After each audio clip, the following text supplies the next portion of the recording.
What's up, you guys? Sean Ross Sapp, managing editor of Fightful.com and FightfulWrestling.com. Of course, we also have FightfulSelect.com. You can get all your free wrestling news over at Fightful and Fightful Wrestling. But if you want some extra stuff, we've got a ton of exclusive content, alternate commentary, dark match commentary, Fightful Select Weekender pods where I review everything that isn't Raw and SmackDown. We have Q&A shows, members-only shows, UFC rankings breakdowns, all that cool stuff.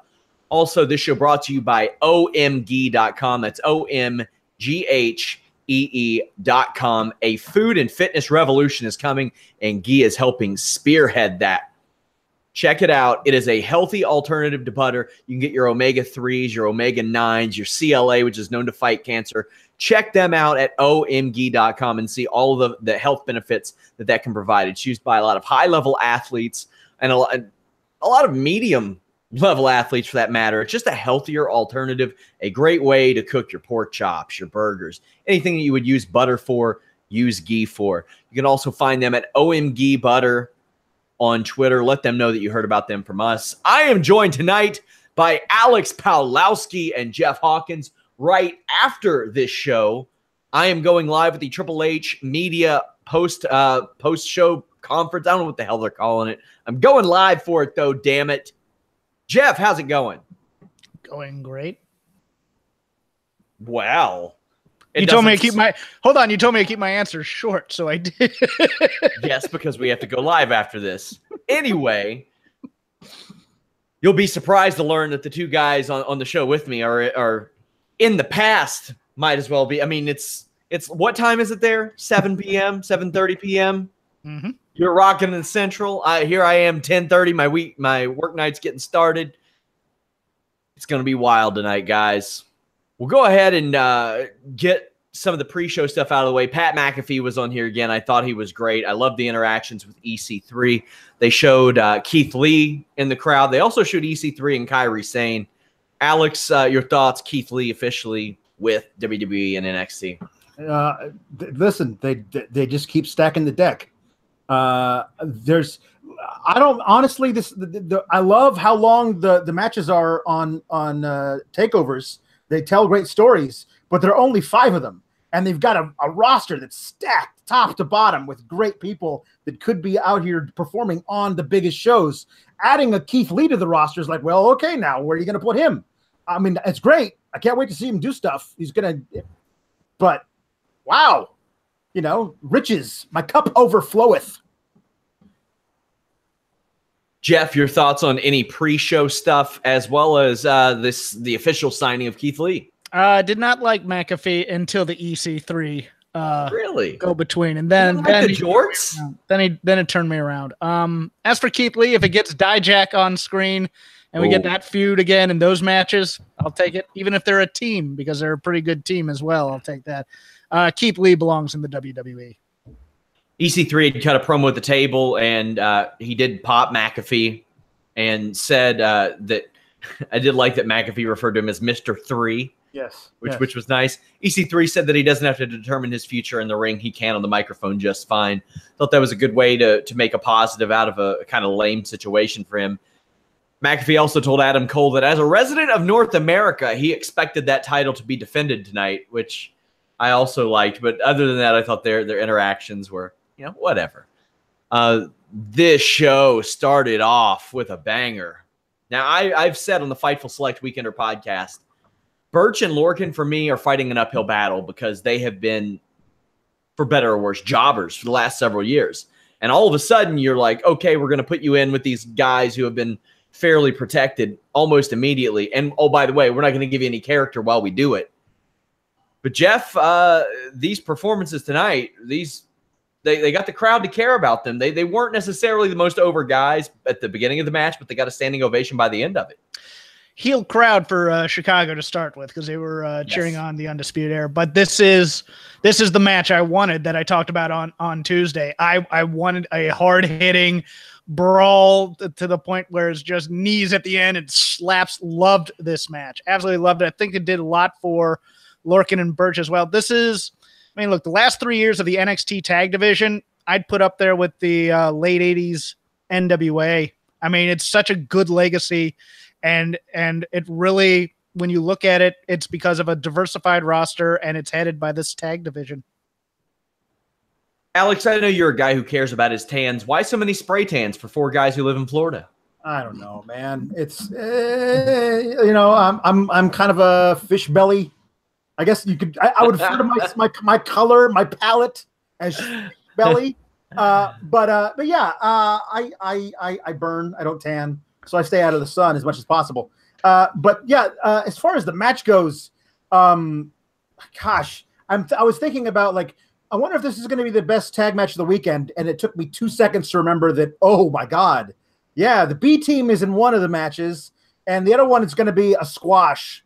The Bludgeon Brothers. It's on the pre-show for tomorrow. Bludgeon Brothers versus the Gallows and Anderson. Like, I'll take so many of the NXT tag teams over, the tag teams on the main roster. And added to that is Lorcan and Burch, who honestly, like, I was with you. I was like, that's kind of an odd team to give a title shot to, but they earned it in this match. Like, they hung with these guys. They totally told a great story within it.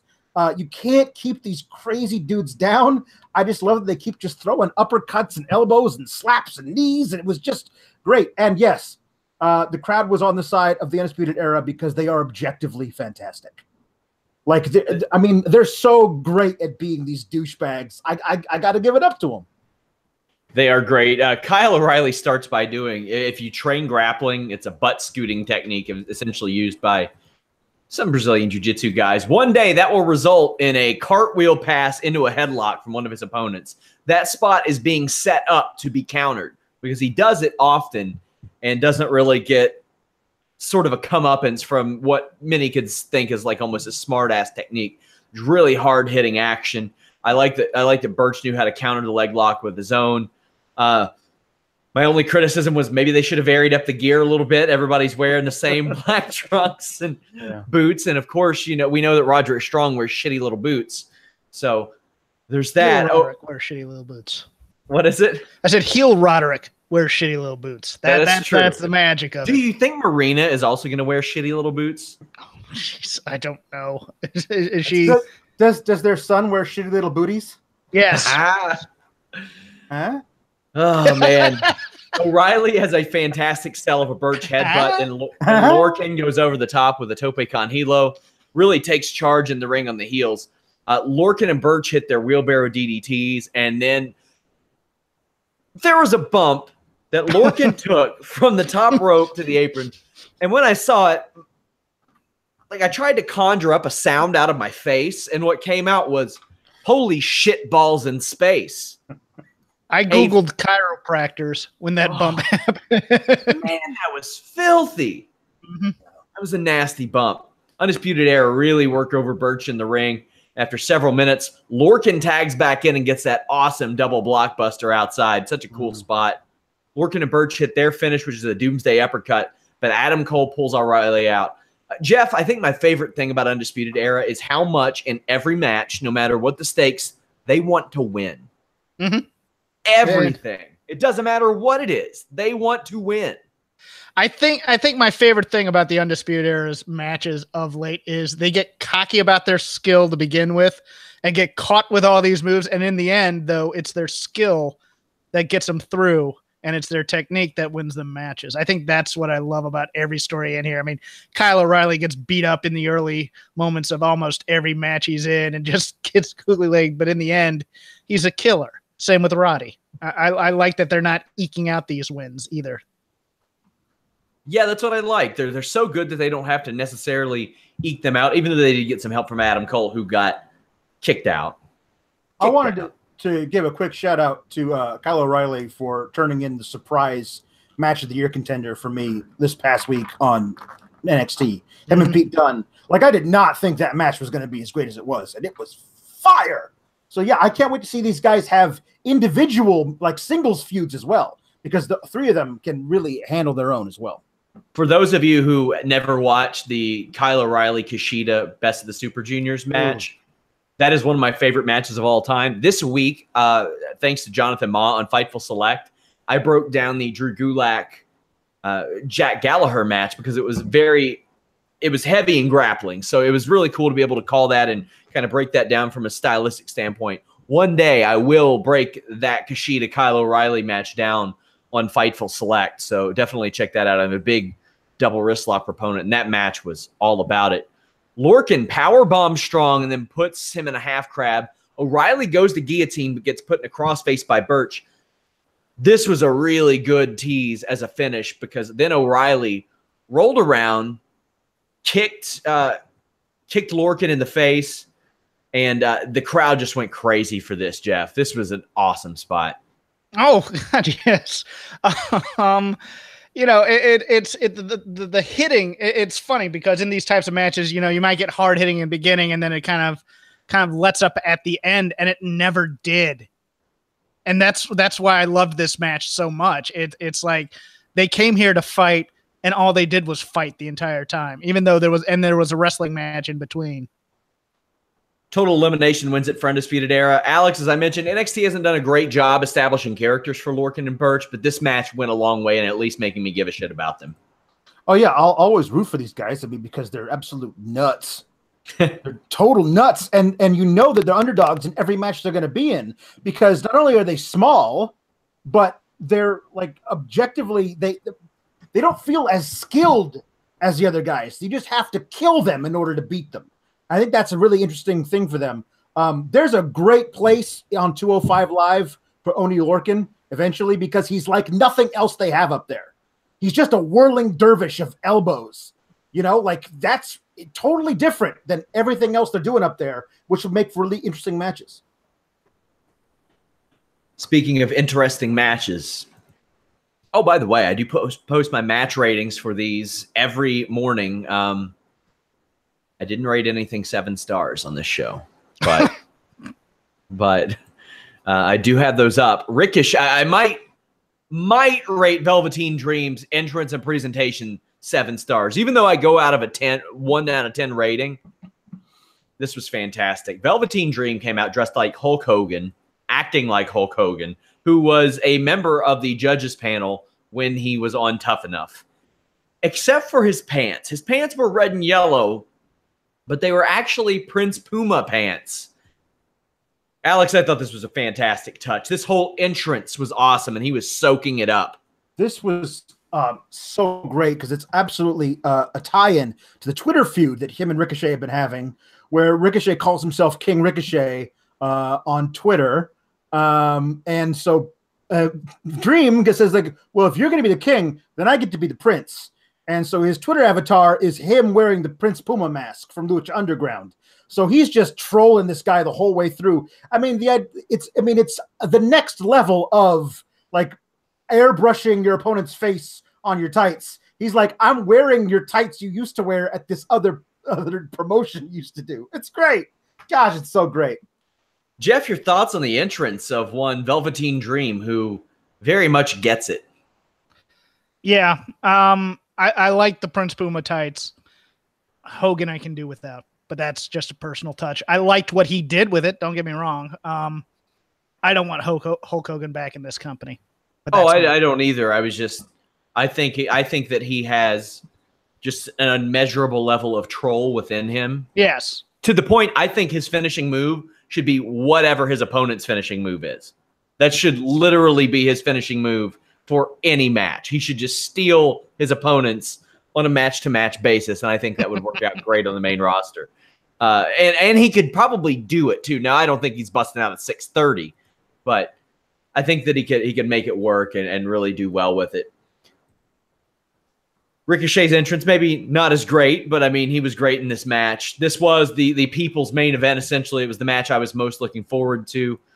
Dream knocks Ricochet off the top rope, busts out an Air Jordan, which is where you step on the middle rope inside the ring and do a tope con hilo to the outside of the ring. Maybe not as pretty as an ACH can do it, but he did it, and it looked really, it was really cool. Ricochet himself does a 619, a Fosbury flop, a springboard European uppercut for 2. Jeff, he makes all this look easy. Like, I think that's what, if somebody who was against this style had a problem with it, I think the fact that he makes it look so easy, I don't know if it helps the match or takes away from it. In this case, for the first third of the match, it took away a little bit from it because I thought, I want to call him Patrick Clark so bad, but I thought Velveteen Dream, I thought he looked a little sloppy.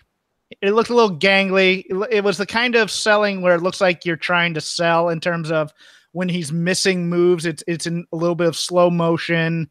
It looked like I commented at first. I was thinking, does he know he's in the biggest match of his life right now? Because he's not acting like it. And it might have been just conserving energy for later. But once they got past doing headlocks on each other, which I thought was interesting in some ways, then the high flying started, and then it got really good. But I think, Ricochet is so crisp that he makes anybody who tries to ape that same style look not as crisp. Yeah, and that's part of the charm of Velveteen Dream is that he walks a little bit different, he stumbles a little bit different, sells a little bit different. Meanwhile, Ricochet is so smooth with everything. He gets a standing star press for 2. Alex, Dream hits what is called on commentary a Death Valley bomb. That was a goddamn attitude adjustment off the second rope is what that was. Yeah. I mean, I wouldn't want to see him do the cartwheel thing off the top. But yes, that was, for all intents and purposes, that was a Death Valley driver off the top rope, even though it certainly was not. But yes, this is a great contrast in styles to me. This is Velveteen Dream trying his to the very end to live up to that. Anything you can do, the Dream can do better. Like that was his story he was telling in this match. I'm going to do your moves, and I feel like I'm better at them than you are, even though we can see that Ricochet is a frigging, Marvel superhero. And to me, like, I wouldn't ask Steph Curry to cool it, because it's not really believable how great you can dribble and shoot from 40 feet. Like, I don't want to watch that. I want to see these athletes to their absolute full potential. And the fact that it's Ricochet can do all this stuff and make it look like he's barely even breaking a sweat makes it more spectacular to me. Now, the artistry of that is that eventually he comes up against a guy who can stop him from doing it that way. And that's what I'm waiting for, because that's the storyline progression. But for me, I loved everything that was going on between these two in this match, back and forth. Brothers and sisters, let me tell you, at an open house that we did to promote my gym, or the gym that I trained at, we did a pro wrestling match, and I took a vertical suplex on the matted area on top of concrete. My L3, L4, and L5 did not thank me for it over the next several months. That was from a standing position. Velveteen Dream and Ricochet did a goddamn superplex to the floor. To the floor. I'm sure that hurt, Alex. It looked like it hurt. It looked like it hurt. It looked like he's going to be walking like a dumbass all week. Mm-hmm. I mean, maybe he already does. He kind of does. Both of them. Well, Dream kind of does. Jeff, that was some pain. That was some good stuff. I'm just thankful he doesn't have to do a ladder match tomorrow night. That's because that would be the move to do for WWE. Yeah, I saw that. I'm like, okay, is Dream going to take that bump? Oh, no, it's Ricochet that's going to take that bump. Not that it's easier on Dream either. But, yeah, that's a career-shortening type of move right there. Whew, boy. Cartwheel Death Valley driver gets 2 inside the ring. Ricochet's back gives out after a Northern Light suplex, and he ends up trading super kicks with Dream. Dream gets that spinning DDT he does, which looks awesome. Dream starts to slap Ricochet, but then Ricochet hits a Cartwheel Death Valley driver of his own, does the Dream pose, but can't get the win after his own Purple Rainmaker. Dream gets the knees up on a shooting star attempt, and he goes all the way across the ring and misses on a Purple Rainmaker. 630 onto Dream's back, wins. Goddamn, Jeff, I love the story of Velveteen Dream. It was almost like his insecurity was shining through in this, because he didn't believe Ricochet was on his level, yet he kept trying to one-up Ricochet throughout this match to show that he could, and it ended up biting him in the ass. This was such an awesome match. This was fantastic. Oh, and in the talk, you could tell he was a little insecure because he kept calling him Bingo Hall. Come on, yeah. Bingo Hall, keep going. And my favorite moment, it's a little thing in this match when they start chanting, "This is awesome," and Dream looks at Ricochet and goes, "I am awesome." And I lost it. I absolutely lost it at that point. Yeah. Great match. I'm interested to see what they do with Dream from here. I still think they're going to do a return match in Brooklyn, but I'm not certain of that. To be fair, I can't wait for the inevitable Velveteen Dream versus Chris Jericho match down the line. If they let Jericho just go crazy like he has been, because you got that footage of him like encouraging Dream after his tough enough elimination to keep at it and all that stuff. I think they could really play off of that. Alex, your thoughts on this? Where does this rank on match of the night scale for you? Well, this was my match of the night. I mean, as far as in-ring work goes, it's like we'll talk about this when we get to it. The final match on the card tonight, I can't rate it compared to like regular wrestling because it's beyond stuff for me. But as far as the other matches, the other four, this was my match of the night, and for me, I see Ricochet as the next NXT champion. Like I feel like that's where we're progressing to, and I feel like Velveteen Dream is the guy who eventually takes it off of Ricochet, and that match is going to somehow be better than this match, and I can't wait. Up next, we had Shayna Baszler defeating Nikki Cross for to defend the NXT Women's Championship. Nikki plays mind games with Baszler, clotheslines her shins while Baszler is on the apron. I love that spot. That was really cool. Beat her up in the ring skirt. Then Baszler straight up bam-bams Nikki into the ramp. That was a gross spot, Alex. I'm talking for those, when I say bam-bams, I mean when he had Taz on his back and just the straight backdrop. That was nasty. Nasty. There was such every match had such great in-ring storytelling because you have Shayna Baszler, who's just this absolute badass, going up against somebody who has no fear. Shayna Baszler can't bully Nikki Cross because Nikki Cross is insane. You know, like it's like Batman beating up all these thugs, and then he comes up to against the Joker. The Joker's like, you can punch me if you want to. That'd be fun. Like that's what this is. And Nikki Cross she takes that and the fact that she later in the match is just smiling, like she's just this insane person. And I was watching this match and I absolutely desperately need an Alexa Bliss versus Nikki Cross feud because that's the absolute far of the spectrum between these two people in their characters. Yeah, it's great. So Cross is smiling. Really all she's missing is a tooth in her nose to be that reminiscent of Mick Foley in that regard. Baszler cracks Nikki with this big knee, some really good ground and pound. That's what leads to the smile. Cross comes back with a crossbody press. And I laughed out loud, Jeff, at Nigel calling the reverse DDT on the apron a slop drop. That was Henry O. Godwin's finish in the 90s. At least they didn't call it, what was it, the Sting Death Drop or whatever he used to call it? Scorpion Death Drop? Scorpion Death Drop, yeah. Call it the slop drop. Yeah, why not? Why not? I love it. Not just reverse DDT, the slop drop. Cross does. I'll bust this one out. Does the au revoir in the corner?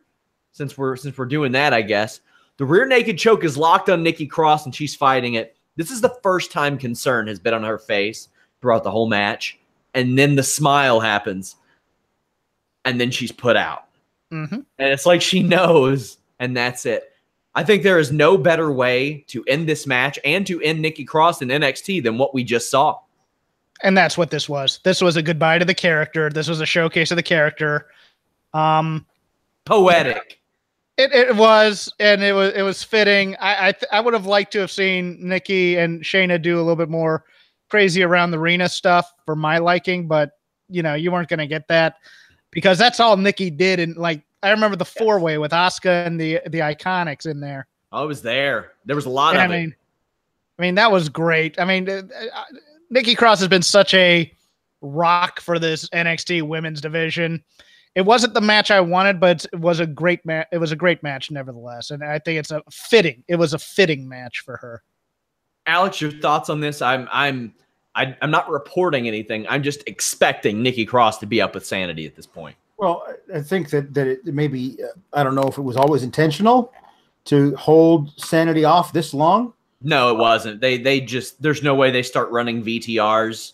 Yeah, it was 7 weeks ago and then stop. Like that. So weird, but what a happy accident then that they are able to, that they have been held off long enough so they can debut as a foursome, because I think that's really important. I think it's a really great thing to have for lack of a better term, an intergender faction with 3 men and a woman. I think it's you don't see it in WWE anymore, and so I'm very excited to see where that goes, if that is indeed the case. And yes, I loved the ending. It's a perfect poetic ending for Nikki Cross, that she never gave up, and in fact, she went out smiling. Yeah, and I mean, you can kind of see it coming, but it was the right move. Hey guys, check out our friends at Knockdown Media on Twitter. They host Knockdown Sports Radio. Chris Callicut and Cody Teague. We're going to be doing some work with them this weekend and this week. I'll be appearing on their show. Check them out. They drive a little bit deeper into topical sports stories.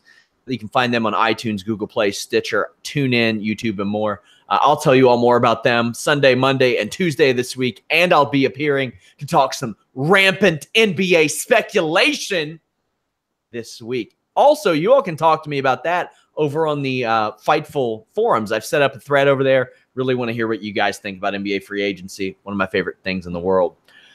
One of my favorite things in the world was not this Lars Sullivan Aleister Black match in which Aleister Black won. A fine match, but Jeff, I think we saw why Lars Sullivan isn't necessarily the guy for this spot, and probably shouldn't have been, but that whiff at the end, man, that was pretty egregious. It was, and this was a lot like a main roster match with a big man versus little man. I think that's also why the crowd wasn't as much into it as maybe other matches. Yeah, I mean, it didn't stink up the joint, but it wasn't bad. I didn't think. I just think my issue with it was Velveteen Dream got so much offense on Ricochet to begin with in that match that Ricochet felt like he was working from underneath. And the same thing happened here in this Aleister Black match. So your last two singles matches by the men were the smaller babyface who everybody in the crowd really wants to see do their thing, getting beat down at first and then having to come and overcome. And I just think it was patterned very similarly, even though the two pairs are not similar at all. Yeah, I didn't dislike this match or anything. I got a 6 out of 10 in my rating system, which is above average. But Sullivan opens, catches Black Mass, runs into Black a bunch of times, and then Sullivan catches a moonsault and slams him. This leads to a bit of a slam party for Sullivan. He hits a pop-up power slam. And at this point, Black really had no offense. And Black kicks Sullivan, gets one knee up on that splash attempt. Alex, am I alone in that I was concerned for Aleister Black after he had that knee crushed? No, it didn't look good. And you just, you wonder, because all these guys, all these spots are all built in to be like, oh, well, he's favoring the leg. Well, like, he could be legitimately favoring the leg. Yeah, this match, especially in the early going, I was trying to figure out what it reminded me of, and it looked like if you had like a kind of a this like big, slow, like a 12-year-old wrestling around in the backyard with a bunch of 6-year-olds. The way that he would run over people, like that's what it looked like. Just barreling towards somebody and then just using his girth to just knock somebody over that's smaller than him. There was no grace to it whatsoever. Like whatsoever. It just was just this thing, just like a skyscraper moving through the ring and knocking over a smaller building. There was no grace to whiffing on the Black Mass. I mean, I don't know whose fault that was, but you had the feel. I'll put it like this. Never seen Aleister Black miss it before. Not on a live event, not on a TV match. Now, granted, on TV matches, they're taped, but I've seen him wrestle a half dozen times live, never seen it. Maybe it's happened before, but I've not witnessed it. Black does unleash a series of kicks before this, got slammed down by his own foot, which was an impressive spot, but it was all Black doing it, the flip back into it. Lars does a chop block and a stretch muffler. After the whiff on the Black mass, they do a bit of a reset. You can tell that Black was like, no, we're not finishing like this. So Sullivan gets up, eats a couple more, pin. If you could cut that one little spot out of the match, I think it helps it out a lot. But otherwise, not like an offensive match, but not where I would like to see NXT Championship matches, Jeff, especially considering that before like a year ago, we got a lot of these either average or just above average NXT Championship matches. Right, but it's also a different kind of NXT Championship match that we've never had before. We've never had the Giant really go after the NXT title. Unless, was there a Baron Corbin NXT title match that I'm forgetting somewhere in this litany? Okay, I remember. So we've never had a guy that's kind of in. Let's put it this way: you get the feeling that they told Lars to go out there and work like a guy that Vince would like, and you've never really had that kind of match here. And Aleister Black's not the kind of guy. To me, like I said, I don't. The two styles could, like I said on Tuesday, the two styles could be a styles clash, and that's what I think it was in many ways. Alex, any additional thoughts on this match?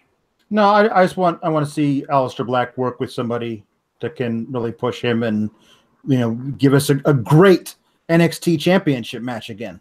Yep, I want to see Ciampa or Dream, and Dream's probably not going there after he lost. Ciampa might, though. He defeated Johnny Gargano technically in this street fight. Backstage, Candice gives Johnny a crutch and tells him to kick Ciampa's ass. Gargano does a cannonball off the apron, beats up Ciampa with like a stop sign, does a body press into the crowd. Ciampa gains the advantage, places a chair around Gargano's neck, and then throws him into the stairs. The stairs played a real story in this match, and we've not seen a lot of that in recent years in WWE, which is a touch that I like. Johnny starts to Gargano gets catapulted in the bottom buckle, and Ciampa introduces the handcuffs, kind of setting up for later. But he eats a slingshot spear. I love the "you deserve it" chants from the crowd as Gargano starts to whip Ciampa. Jeff, when Roman Reigns goes and does interviews and says, "Aren't I already a heel?" This is what I point to and say, no, you're fucking not. Because the majority of the people in that crowd respect, enjoy the work of Tommaso Ciampa, but they're all there for the ride. They are all ready to boo him. I mean, they chant "you deserve it" when he's getting whipped by a belt. Man, that's a good heel in 2018 in my estimation. This match was all about hate. You had knee pads over the pants, which you knew. Yes. That means it's a street fight. I love when the Pope on TNA, on TNA a couple years ago explained why they do that, and that's what a great color commentator does. He said, we wear street clothes in a street fight because you're going to get shit torn up, and ring gear is expensive.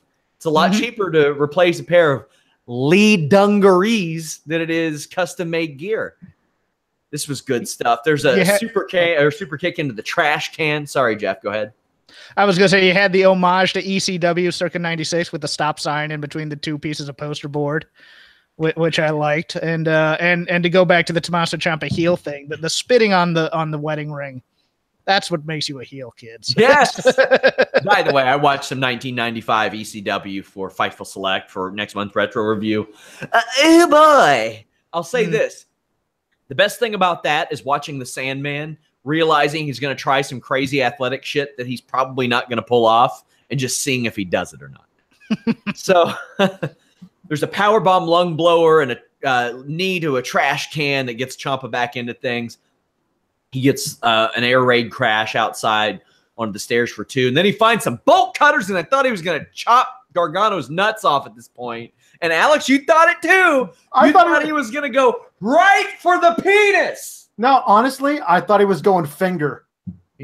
I thought he was gonna like try for the finger, then get stopped. But that I watched a lot of Goliath over the past couple months. I should have thought that because they do that a lot. This was cool. He starts to chop away at the ring skirt and what ties down the mat, exposes all that. That's really, really cool. So I just love that. I mean, it's been a while since we've seen that in WWE. We saw it in TNA a lot. We've seen it in Ring of Honor, but not in WWE. Gargano tries a slingshot outside, gets caught by a trash can lid, but then Ciampa runs his knee into the stairs. Gargano jumps all over it. Eventually, Ciampa drags Gargano to the stage and reenacts the turn last year. Alex, I thought this was a great touch. Like, this is why I can't compare it to other wrestling matches, because this is the next chapter in a feud that has lasted longer than these guys have been feuding. Like, they were starting the heel turn for a year before the heel turn happened. Like, it was brewing, and it was just delicious. Like, if you go back and watch all their stuff from when they were just DIY, and whenever Johnny would come up short and Ciampa would, he'd want to yell at him because it was his fault, but he didn't because he were friends. Like, all that building up to this, and then reenacting it but reversed, like the air raid crash off the roadbox through the table that Ciampa did last time, Gargano does this time, and they reenact the same shot of Gargano sitting on the roadbox looking down at Ciampa's crumpled body, which is a direct reversal of last year's. Like, so good, just off the charts. Off the charts. Great God, spot. I love this match. I'll give you another one too. When they were teasing the power bomb onto the plywood, it's a throwback to the tease of the power bomb onto the concrete that they eventually got to, and then they didn't pay it off this time. I just absolutely loved that part of it. So good. So the referee calls for help after several minutes. Ciampa is carted off, but Gargano goes after him. Ciampa screams for help. The Gargano escape is applied, and Ciampa taps. At some point, I'm told the ref was knocked down on the apron, but Ciampa taps twice. Officials come and get him again. He breaks loose the huge cheers and starts fighting off the the officials, does Gargano. I'll tell you all this. Carino can't take a punch like he used to. That's for damn sure. Those BJ Whitmer punches really did a number on him, apparently, because he's down after one from Gargano. Ciampa DDTs Gargano on the wood and wins. I'm glad Ciampa won. It's what I think we were all 5-0 in our predictions for this, which I think speaks to the greatness of a show like this, that we can be so entertained by something that we know the conclusions of. But I didn't think this was a great finish. Jeff, what'd you think? Oh, I loved this finish. I loved the fact that he got the tap, but the referee wasn't there to do it. And then his own hatred ended up being his undoing. I thought that was fitting. I thought the execution could have been better, rather. Okay. I mean, that's it. I think the finish was good, but they could have had a very clear, like, right next to the ring, because even if it's a minute and a half later, I'm like, where the hell's this ref? And the best, I didn't know where the ref was at the time. I thought the ref was actually, somewhere in the back by then. But it's weird, but they didn't follow through on it necessarily. But my favorite part of the execution of the ending was at the end when he got the 3 count, the image of Ciampa kind of crying on Johnny's chest there as he did that. I thought that was very, very cool. Alex, thoughts on this match? I don't know if this is eventually where they're going, but it certainly happened in this match tonight. If you're going to do Johnny Gargano gives into his hate and turns to the dark side, this is how you do that shit. I thought they were almost going to make Ciampa sympathetic. Like, maybe he pouts and cries a little bit. Here's the thing. You don't even need to do a double turn. Yeah. But in the moment, Johnny Gargano had lost it. And that was totally different than something we'd seen before. Yes, I agree with you. The ref bump was stupid and it happened 2 minutes earlier. And I don't think you need to show Ciampa tapping twice in order to make this thing effective. If he doesn't tap and this thing ends the same way, it's perfect, because Gargano's hatred and the fact that he just lost it, it was his own undoing. And I think that it's just so great. And there's the thing, because of this, it's not over. We get another one of these. And like, who knows how great that one's going to be? I don't think we should. But it also doesn't have to be next. We can move away from this for a while. Absolutely. Eventually, but you got to have a rubber match between these three. Like this, it's, I don't know. Well, I'll tell you what is great. OMG.com. Go check them out, guys. Let them know you heard about them by us on Twitter at OMG Butter. Follow us at Fightful Online. We're on Instagram, Facebook, Twitter. You can follow Alex at Pawlowski the Fourth. You can follow Jeff, Crap Game 13. You can follow me at Sean Ross Sapp. I am hopping over onto the NXT post-show conference call. So definitely just switch the stream. It's up on Fightful.com. We will have that going live in a matter of minutes. Also, check out FightfulSelect.com. It is an awesome premium service that we're giving you all now. Just check it out. Give it a glance. Until next time, guys, we are out.